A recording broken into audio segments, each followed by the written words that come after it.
Hi, welcome to Tangent. I'm Edward Cohen. Hey there, this is Jeffrey Berman. Today on Tangent, we have Matt Ellis, CEO and co-founder at Measurabl, the ESG platform built for real estate, serving $2 trillion in asset value and 17 billion square feet across 93 countries. Hi, Matt. Where does this pod find you? I'm calling in from Telluride, Colorado, so southwest corner of the state. Also excited to welcome our guest co-host, Nina Mesalles, climate tech investor at Decarbonization Partners, the BlackRock and Temasek JV investing in next-generation innovative decarbonization solutions and businesses. Hi, Nina. Welcome to Tangent. Great to be here, Eddie. Before we get started... Wait. You're not going to ask her where she is? Come on. Where are you, Nina? Where is this podcast finding you?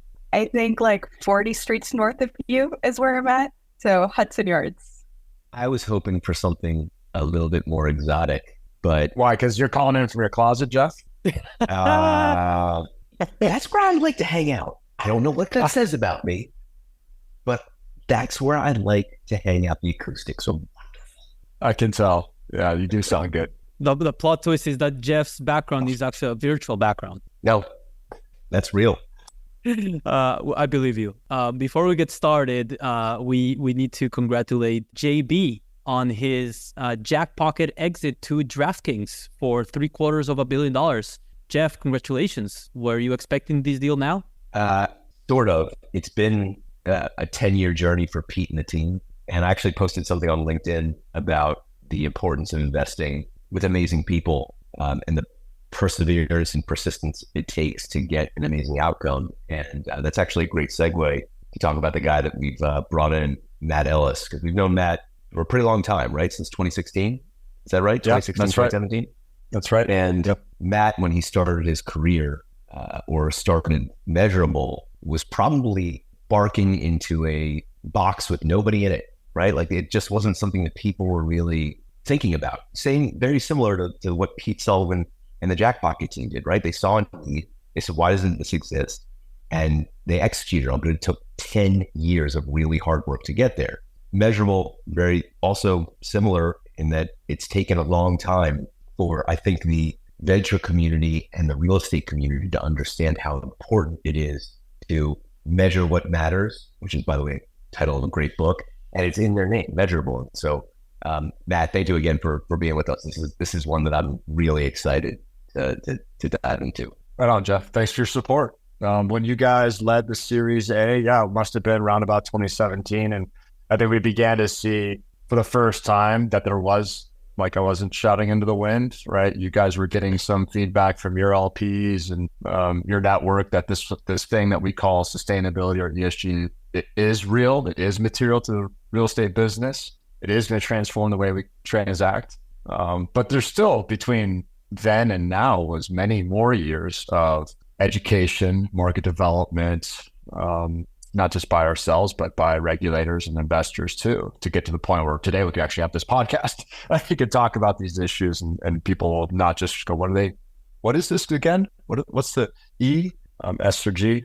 Now we don't have to do that so much anymore. No, definitely. I mean, in terms of playing a crucial role in driving education and adoption in the industry of these standards. But before we jump in and understand, where Measurabl comes from and what you guys are up to, let's set the stage here. Matt, help us understand what exactly are we measuring in real estate or supposed to measure in real estate when it comes to ESG? I mean, what are some of the key data points or North Star metrics you found to have more impact across buildings and cities? Yeah, well, let's go all the way to the top first, and we'll work our way back down to some of the specific metrics. Okay, and so it goes more or less like this, and you've heard this repeated too often. It's not actually entirely accurate, but world's largest asset class, real estate, that one is true.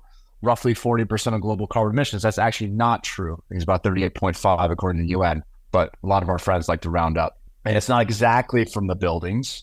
It's from the activities that are being conducted within those buildings. So it's important to be precise on this. I love you, Matt.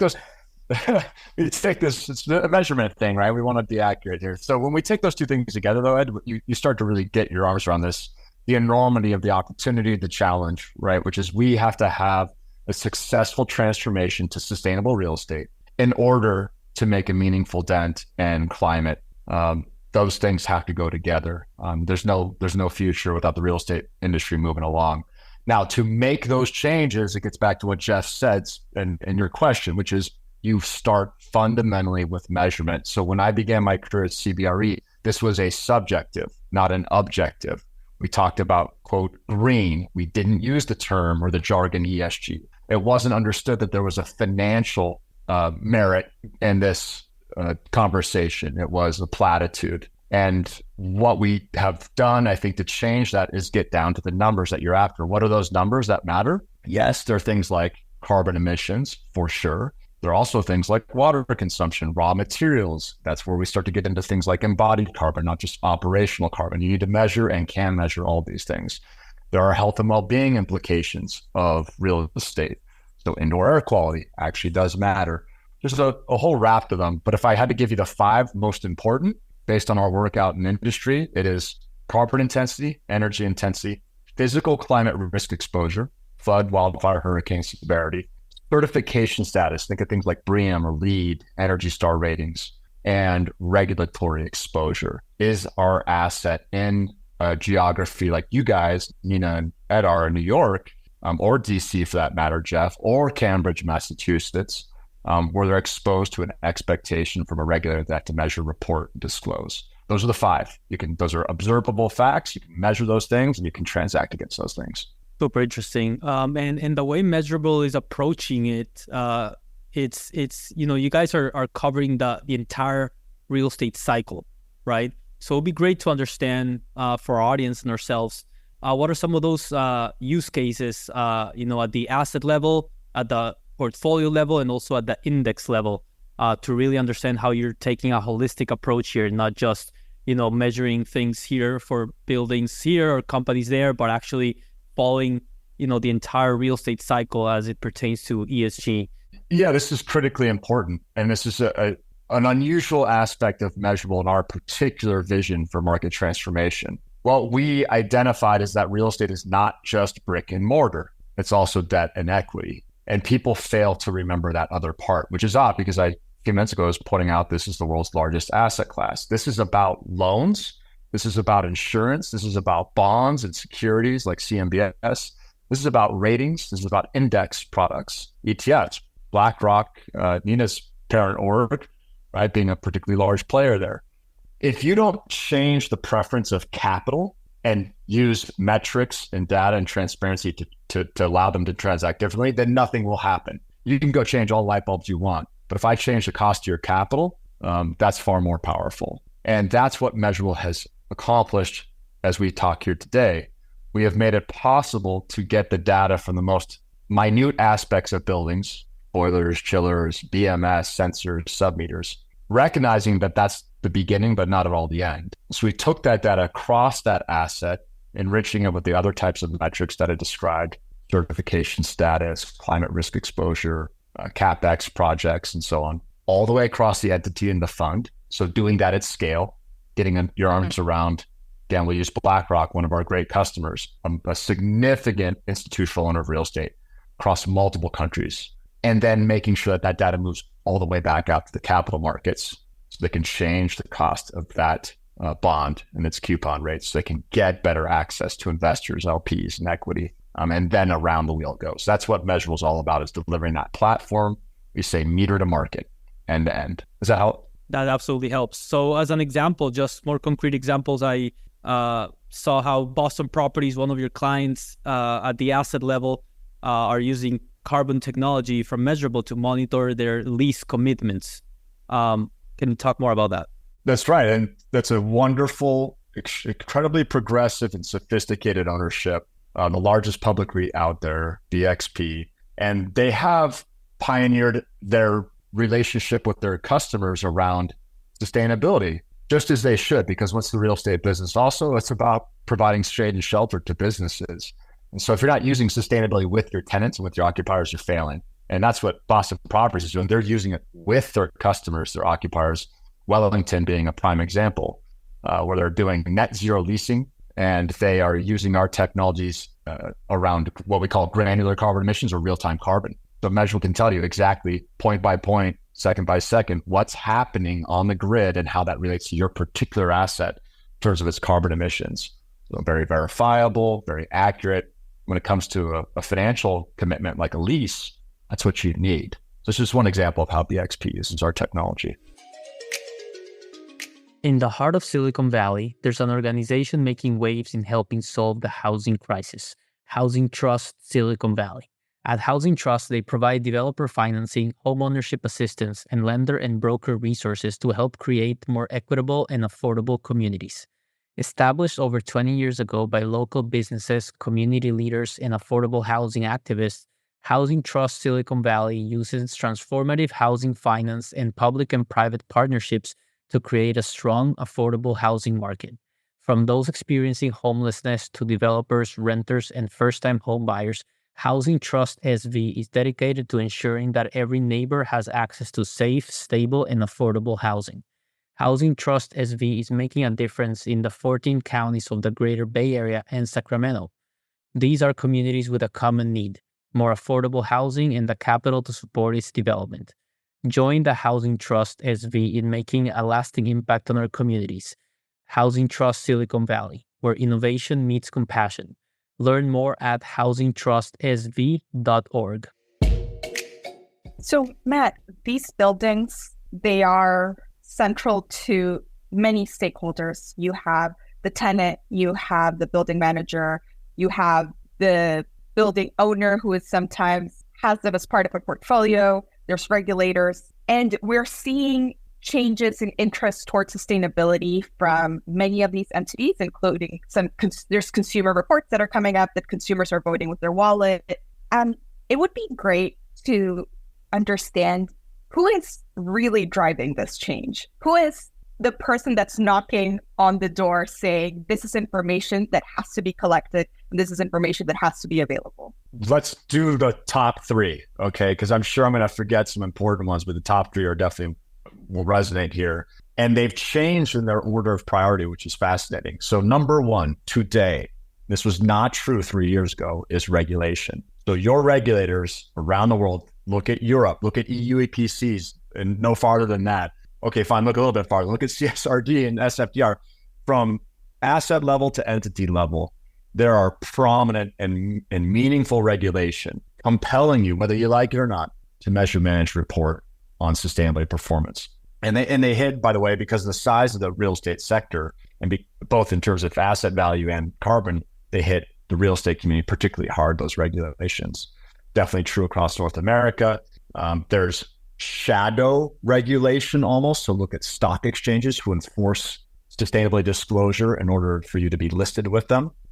We just did a very exciting partnership with London Stock Exchange with more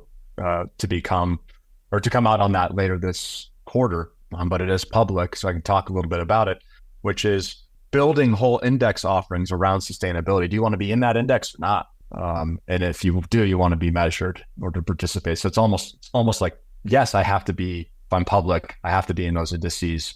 So in fact, it's almost de facto regulation. The number two, Nina, is the money. And that's where we began this sort of transformation in real estate. It was APG, PGGM, the Dutch pension funds, among others, who came out and said, this is material to our risk and our reward in investing in real assets, and we need to know. And that revolution, I mean, you could trace it back over 20 years, but certainly in the last decade, that really picked up steam and began there. The third driver, and that still remains very powerful, but the third driver is the customer. It's the occupiers, what we just talked about with Wellingtons. But if you're in the market today, you're a credit tenant, you're government, you're healthcare, you're high technology, you're a bank, you have this expectation. Why? Because for many corporates, the lion's share of their emissions and their impacts is in their real estate. So those are the top three that come to mind, and I think they remain very powerful, and they kind of jockey for position as the years go on.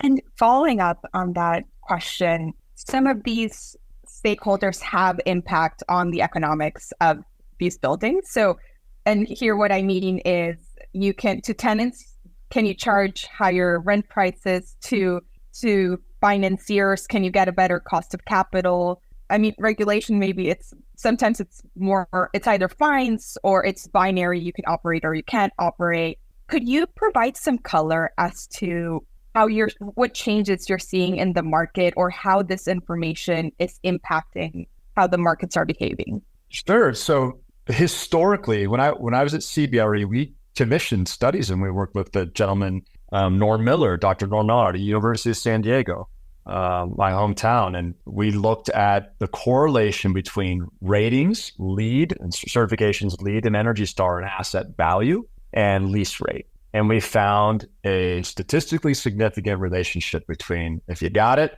you're worth more. And if you don't, you're relatively worth less. And so we would talk about that as the green premium or the brown discount. Choose either way is fine. And that was not the first study, and certainly hasn't been the last. Most recently, I've seen some work out of Oxford. You've got Maastricht University with Nils Koch and Pete Eichholz, who've done great work on the correlation between asset value and sustainability performance of buildings. So there's a nice academic body of work out there that is fresh and saying over and over again that certain types of assets are enjoying better tenant lease up, certainly lower operating expense, therefore higher NOI that caps out higher asset value. So we've got on, but I don't think that's the most interesting part of this. And I think it's the part that people tend to fixate on is the asset level. But what we were talking about earlier, when you can change your cost of capital at the portfolio or entity level, that's the game changer. So let's go back to Boston Properties and remember what else they've done. They've issued a couple $2 billion in so-called green bonds. And when they do that, their experience is that they have more demand from a larger pool of investors, which means their borrowing costs fall. And if you move the basis point just a hair on those bond issuances, that's extremely meaningful. So that it doesn't, you don't have to look just at the asset and its trade value or lease rate. You can also look all the way up at cost of capital, share price, right? Remember that the London Stock Exchange, it's the FTSE Russell EPRA NAREIT indices, and there's a green version of them, and you look at who's included. BXP, Prologis, the prominent real estate institutional owners who tend to have lower cost of capital, which is a great competitive advantage. So that's where you see it. It's interesting how, the drivers for sustainable transformation across the built environment are, seem to be like all coming together finally. Whereas, if it started from one sector, if it started from the investment side or started from the occupier side or the activism side, and now it's trickled up to regulation here in the US. Always wondering, what will it take? How far away are we, or how can we get to an understanding of common ground in what success will look like, right?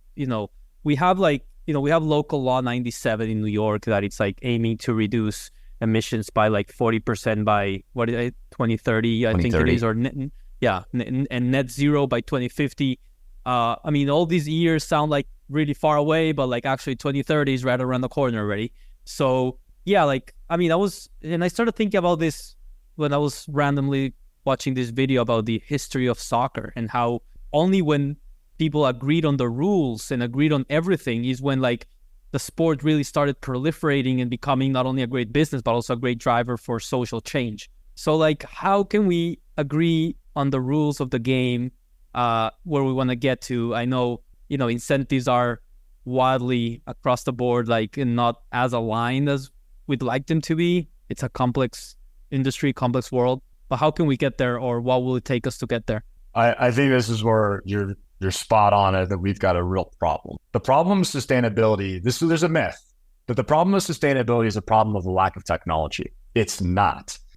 And I'm not just referring to technology like Measurabl. I'm talking about the pie in the sky, and people think that you need to have some really fancy new building tech. It's not, guys. It's basic lighting. It's basic light retrofit work.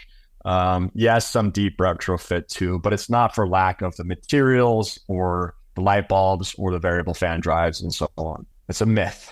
It's not expensive to do. It's not impossible to do. The fundamental block is the ability to reconcile the incentives. And this is where your question goes. What's a green building? Go ahead, tell me. There's four painted green. Yeah, that's certainly true. And you know what? That's the only definition I think we can all get here and agree on is the problem. I just had a debate with one of my good friends in the industry, Chris Pike, over at GRES, the Global Real Estate Sustainability Benchmark. We're talking about the role of certifications. How many different certifications exist for sustainability in buildings? The answer is well over 100 around the globe.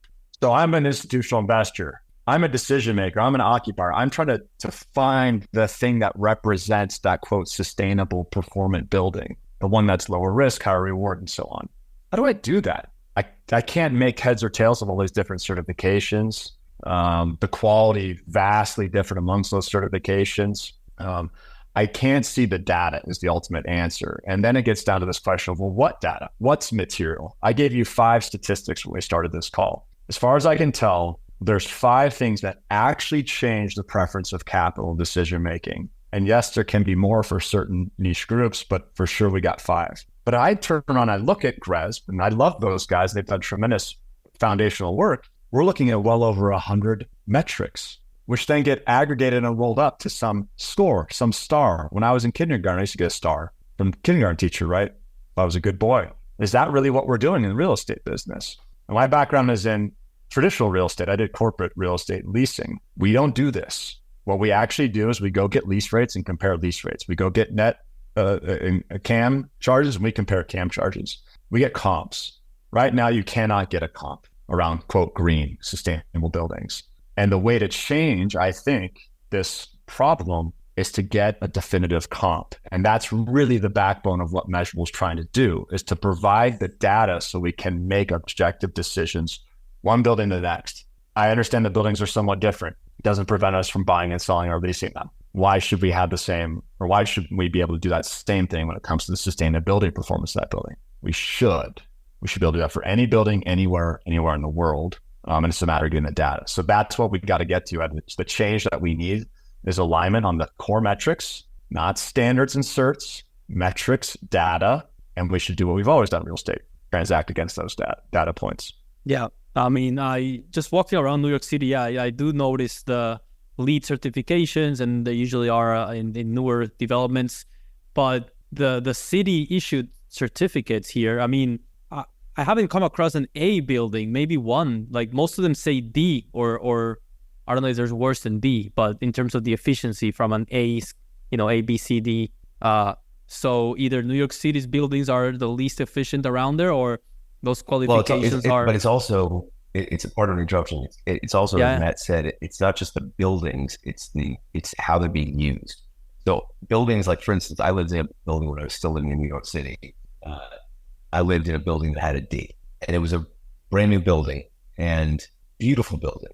Got a D because the lights all over the building were always on. The power, like the HVAC, was always on. It didn't matter if people weren't in the rooms, like the big ballrooms that this place had, always heated or always cool. So that kilowatt hour usage contributed to the fact that this thing was just not running efficiently.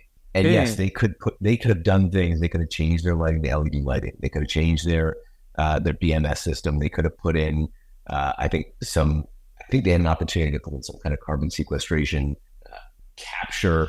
And I didn't know how this worked at the time. I didn't even know such a thing existed. But I actually recently reached back out to the developer and asked.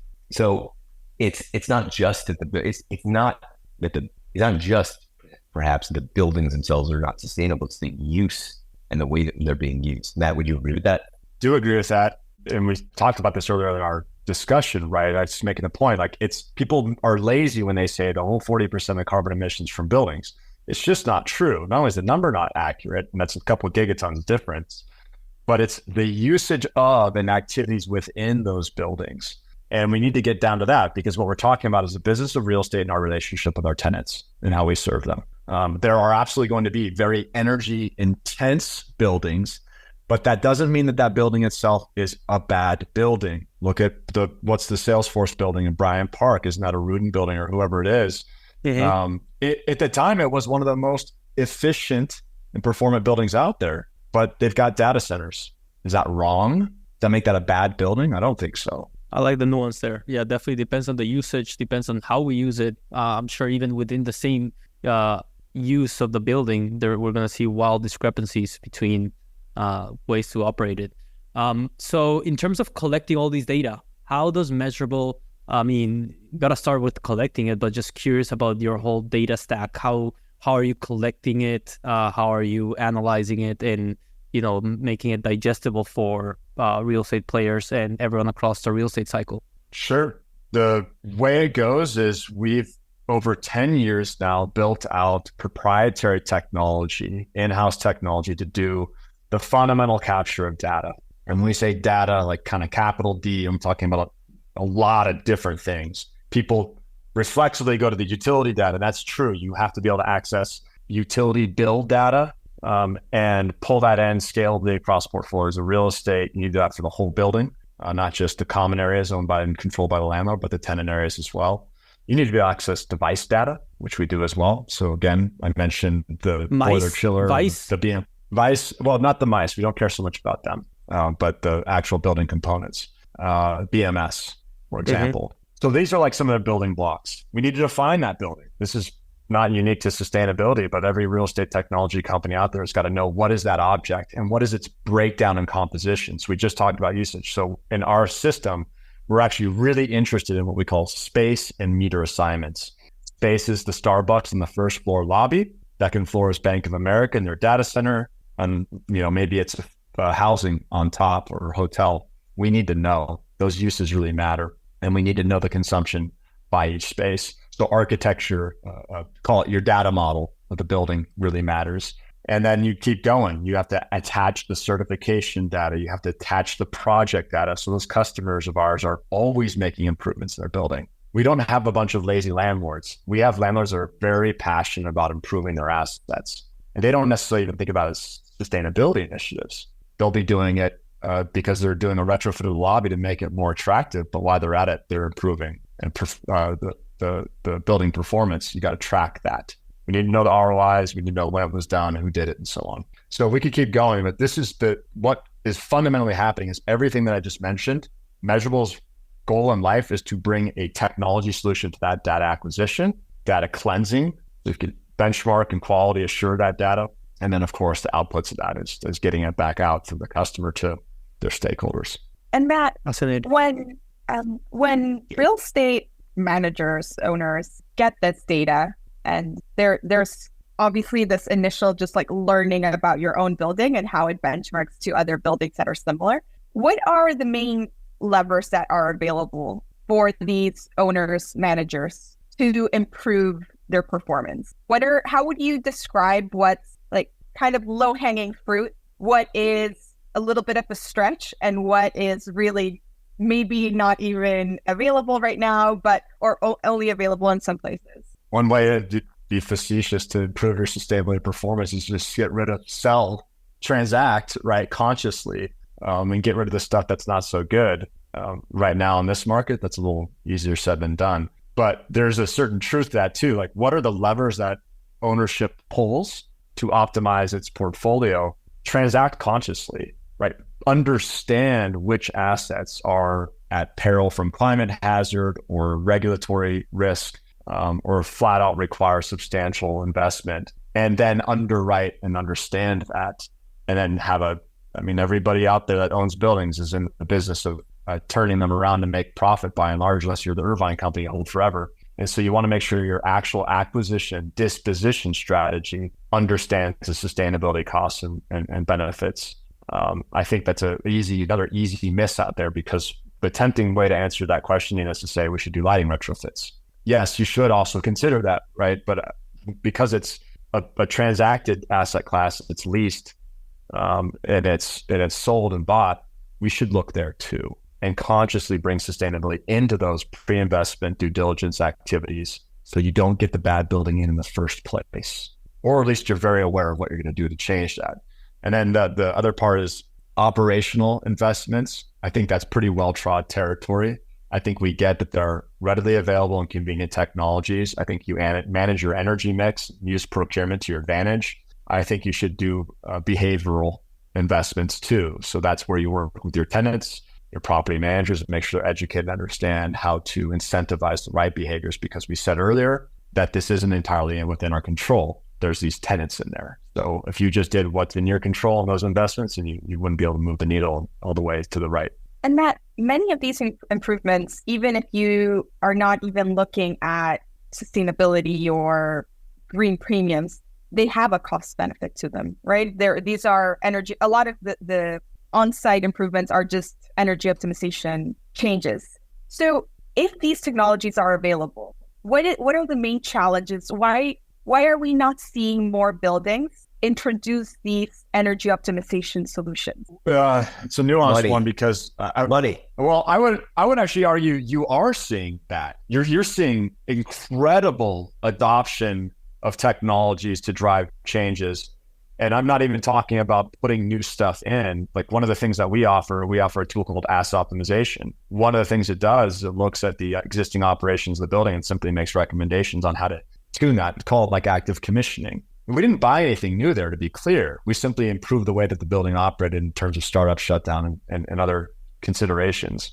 So I kind of wince when we say, are we not seeing real estate do this? I argue, actually, you're seeing incredible change in the real estate community. What we're not seeing is we're not seeing it go down market. So yes, we just talk a lot about BXP or some of the other amazing institutional owners that are doing rooftop solar and green bond issuance, and that's Measurable's customer base, right? And Measurabl, but that's part of the challenge. It's money, right? This. Look, you alluded to this earlier, right?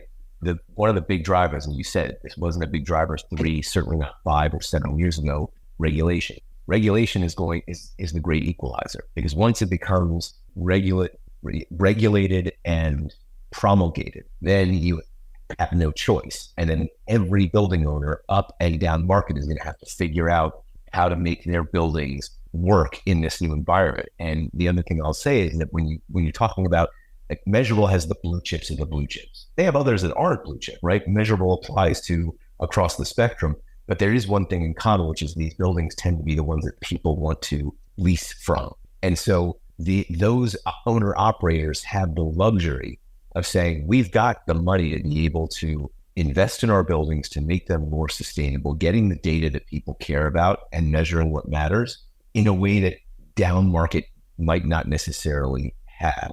And so there's this clustering effect. But part of like our thesis at Camber Creek is we're investing where our limited partners can help accelerate the growth of companies. And we've only done 40 some odd deals in the 16 years that we've been in existence. And part of the reason for that is that most of these companies don't have the ability to generate a real venture return opportunity. Whereas when you look at a company like Measurabl, which has such a massive market in front of it, even you're talking about the Class A, the most, and let's say Class A and Class B, primarily Class A in Main on Main, those big operators. It's such a massive market that this made a lot of sense to us. But a lot of the other sustainable solutions that we've seen on the market, either they're not really that disruptive, they're not providing the value that they say they're going to provide, or they're not distinguished from one another. And so that's also part of the reason why the psychology of the industry is, let's continue making as much money as we can before investing in what is a nice to have. Regulation makes it a need to have. And I think that's when that comes to when those begin to get enforced, then the game will look very different. But the ones that made the effort and spent and the investment with time, energy, and dollars, they're going to be in the best position to continue capitalizing on a trend that is not reversing. I really appreciate that question too, Nina, because you're right. I feel that very viscerally where people the industry is not making the progress it needs to. And I do think it's a tale of kind of two cities, two cohorts. It's the converted, figuratively, I mean, the institutional money that has the incentives that Jeff's talking about. The carrots were there. And now you see the sticks to come in and kind of move the baseline up to capture the mid-market real estate, the mom and pop real estate, which is by quantity of buildings, the vast majority of it. And one place to look, by the way, that's really exciting is that I mentioned debt and equity. I think the debt is really cool here. So to help out with that long tail, we will announce later this quarter a major bank deal where thousands and thousands of borrowers, buildings who have loans, are coming on technology. Those buildings are not going to be direct Measurabl customers. It's their lender. That's cool because that lender will then go on and consider sustainability performance and start to incentivize through different interest rate changes. And that's how you're going to get to the mid-market. I don't really see the same things that drove the first movers happening in mid and down market. I think it's going to be your lender. I think it's going to be your insurer, right, who come and force change. You stole my next kind of segue here. I think two crucial players in this space to drive adoption, whether it is with carrots and sticks or a carroted stick, is lenders and insurers, right? I mean, and I wanted to ask you about what are we going to do with all our coastal real estate? And I'm thinking Florida. I'm thinking, places where we have a lot of, I've seen with my own eyes that we have rebuilt the beach because there was no beach anymore. It's not, you don't have to look at any reports. You just have to go to the beach for a period of 15 to 20 years in Florida or anywhere else that we've seen sea level rises quite dramatically and impact the real estate there. So are all these getting, going to get poor kind of quality scores, or what's your recommendation there? Like, are we going to have to do an Amsterdam and try to cohabit with water and canals? Like, what's it going to take there for us to stop building or to basically make these buildings on coastal cities more resilient? I think you said the answer. There's plenty of ink spilt on this topic. But what I find most fascinating is when you talked about Florida, or we can certainly look over at California, what do you notice? Multiple major insurers vacating those markets. Mm-hmm. What happens? Costs go up. That's really, very, very real. My adopted hometown in Telluride, just down valley, they rezoned it in terms of fire risk, and insurance premiums went through the roof. And I had a friend of mine who was under contract to buy a house and couldn't get insurance and couldn't close on that property. So what happens to that property? Its value falls. So you're going to see this burn, and the sophisticated money understands that and is pricing that in or not transacting there. But I really think it's going to be this very visceral change where someone looks at a premium and goes, I can't afford that. Or that thing that changed the cap rate, that operating income because the insurance premium is so much higher, and it just hits you in the pocketbook in ways you wouldn't expect. And they'll never even see that as a quote climate hazard or sustainability risk. It'll simply be a matter of insurance. So that's how you're going to get change in preferences. People will always live in Florida. I grew up in California. I still drove to LA and saw every one of those beautiful houses up on the hills of Malibu, and there's always at least one of them kind of sliding down, but there's still a rich guy right behind ready to take a spot. That's going to happen, but they can afford it. That's the key. And Matt, you've been talking about the origins of Measurabl, originally targeting the financiers, then now like regulators are coming in, and there's now lenders are your new frontier market. Where do you see Measurabl going? Where will Measurabl be in 5 to 10 years? What are your frontier markets? What do the next few years for Measurabl look like? Very simply, aspirationally, Nina, we would have done the job of making sustainability, pun intended, measurable. And so the way that I look at that is we would go around in the industry and we would be able to say, are you measurable? Yes or no. If you are, you have data. I can transact with you. I can insure you. I can lend to you. I can accurately assess the value of your building. That's when our job is kind of quote done.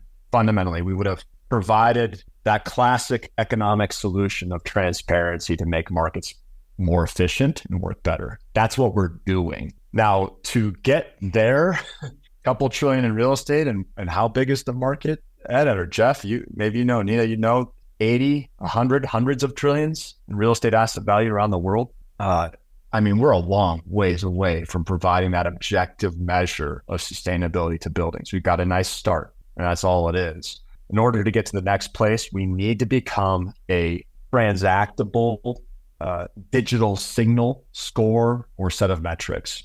I think it is your FICO score, something that's widely used to understand that sustainability cost benefit. If we can get there, that's not a technology barrier. I think we can always make our technology better, and any of my customers who are listening would be telling me do exactly that. But there's also this other thing is, do you get the consensus of the market? Do you get that agreement? And if we can strike that agreement, it goes back to Ed's earlier point, which is we don't have that right now. So you can't transact on sustainability at scale. We got to get that agreement in place. And that's the thing that will spend a lot of our time and energy on. And to do that, frankly, we just have to get more and more adoption until there's a tipping point there. When our customers get a phone call from their investor, the investor says, do you have the data? So yeah, no problem, I'm Measurabl. And they go, okay, we're good. We can move. That's the project right now. Does that answer the question? Absolutely. Cool. Love the ambition. Matt, Measurabl right now is active in 93 countries. I mean, that's almost half of the countries, according to Sporkle.com. But basically, what are there any example out there countries that are doing a better job either at driving adoption or at least hosting the conversation, or any particular cities that are leading the forefront of sustainable real estate? Wait, did you just cite Sparkle.com as your authoritative source? That's my authoritative. Sporkle.com is what I did during college. Okay, that's why I know about countries and I don't know about anything else. So cool. That's my. All right. I'm gonna reference check that. So are there countries or cities doing this boat better? I don't know. It's the classic duopoly here is Europe and North America. And I heard once upon a time one of my European customers, and they said very politely, painfully politely, they said, what you're doing over there in the States is what we like to call market-based. And what he means is chaos, right? It's like every city going off and doing their thing, and every state going off and doing their thing. And the feds are hanging out going, what do we do? And maybe we'll think about carbon this way, climate risk that way. It's chaos. And the idea is that these best ideas and best practices, of course, congeal and win. And you do see some of that. I think we've got in the States an agreement along major metros that you should measure and benchmark and disclose. And then you have the folks that have gone farther, like New York, Cambridge up next with financial penalty. Now, Europe, I think, is a simpler way, although they've had massive fights and pain, and it's still not done. But at least they have the EU EPC system. And anyone in Europe right now is just going, hold on, record stop. That is fraught. But it's the right idea that we would have this consistent labeling effort with a common set of data behind it, and that they would open up their utility infrastructure to make that easy to do. In Europe, you have pan-European EU level regulation that sets consistent playing rules of engagement. I think that's the right idea. So I think it will make, and I see more, as a result, I think it is a bit easier, certainly in the long run, for European real estate organizations to address this issue. Americans have to be North Canadians. They're looking at every asset differently. Now that's difficult and expensive. So I think there's something to be said for consistency and uniformity. Right or wrong, I don't know. Just the way business works. Yeah, I mean, especially in this part of the world, we hear a lot about comparisons between North America, Europe, naturally, funnily enough, or not funny enough, but yeah, China being the biggest contributor, the single biggest country contributor to carbon emissions, but that's neither here nor there. Matt, collaboration superpower. If you had to choose one person, historic or living, to do a partnership with, to collaborate with, who would it be? Well, there's only one obvious answer right now. It's Taylor Swift. Because she can literally change elections. She's are you guys watching this right now? No, Taylor's everywhere, everything. So yeah, I want Taylor to promote our brand, and then we would have this answer that I was trying to give you earlier, which is how do you make it really go to scale? I love that answer because I stand by that too. I absolutely sincerely they're saying that if Taylor Swift and Travis Kelce have a baby, it will drive the next baby boom for millennials and Gen Zers who are delaying having babies. So there's wild speculations about Taylor Swift. So I've heard more than one of those conspiracies about her. Yes. Jeff, are you a Swiftie? Well, I think she's tremendously talented. Matt, you just gave me a wacky idea. You going to get Canberra Creek is going to get Taylor to promote the portfolio companies, or what's the idea? I am going to keep it to myself because it's so wacky. So wacky that it's almost too wacky for even me, but my God. No, I'm going to call you after this. We hang up and figure out what's going on. You won't be able to get me. I'm jumping into another meeting, but I have to. Let me see if I can do it first. Wow, what a great! Let's make it happen. Measurabl at the next Super Bowl with Taylor Swift. Matt Ellis. Just, I guess it's only $7. Jeff, the ticket on that is, by the way, $7 million for 30 seconds. So, twice the size of our A round or whatever. The whole A round right there. Sustainability is priceless. So. What's 30-second ad? Matt Ellis, CEO and co-founder at Measurabl. Thank you so much for coming to Tangent today and enlightening us with all your tremendous work and what your team is up to helping the industry modernize and become sustainable. Nice talking with you. Thanks for having me, Nina. Likewise. And Nina Mesalles, thank you so much for gracing us with your knowledge and questions. Good being here. Thank you for having me. If you like what you heard, please subscribe, rate, and review Tangent and share the show with a friend. This episode is produced by me, Edward Cohen. Thanks for listening to Tangent, and remember, collaboration is our superpower. So stay curious and always be learning.